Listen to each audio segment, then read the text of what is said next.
What is opposition in chess Rook Endgames? Imagine two kings standing face to face across a line of squares, each waiting for the other to make a move. That's the basic idea behind opposition in chess. It's a simple concept but can be a game changer in endgames. Opposition happens when two kings face each other with an odd number of squares between them, usually just one. The player who does not have to move is said to have the opposition. This means they control the critical squares and can force the opponent's king to step aside. It's like a tug-of war where the side with opposition can push the other back or gain ground. There are different types of opposition. The most common is direct opposition, where kings face each other with one square in between. Distant opposition involves more squares, but a player can move closer to create direct opposition.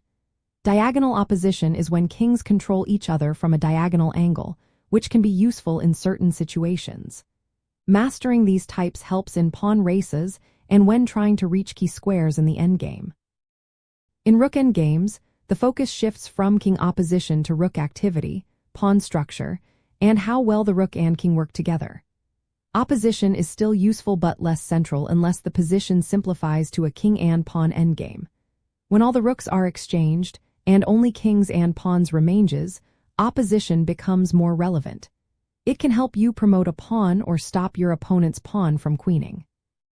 In practical terms, if you're in a rook endgame and the position reduces to a king and pawn ending, knowing how to use opposition can turn a draw into a win. For example, if you can force your opponent's king away from your pawn, you can create a clear path for your pawn to reach the last rank. Conversely, if your opponent is trying to do the same, opposition can help you block their king and protect your pawn. While rook endgames are often about rook activity, controlling open files, and creating threats, opposition still plays a role. It's a tool that can help you gain space or force your opponent into a worse position. Sometimes, forcing your opponent's king into zugzwang, where any move they make worsens their position, relies on good use of opposition. But remember, in Rook Endgames, the main idea is to coordinate your rook and king effectively. Opposition is just one piece of the puzzle, mainly useful when the position simplifies to king and pawn battles. In summary, opposition is a key idea in king and pawn endgames, helping you control critical squares and promote pawns.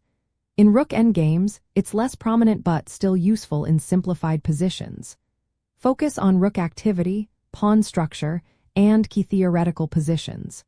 When the position calls for it, using opposition wisely can be the difference between a win and a draw.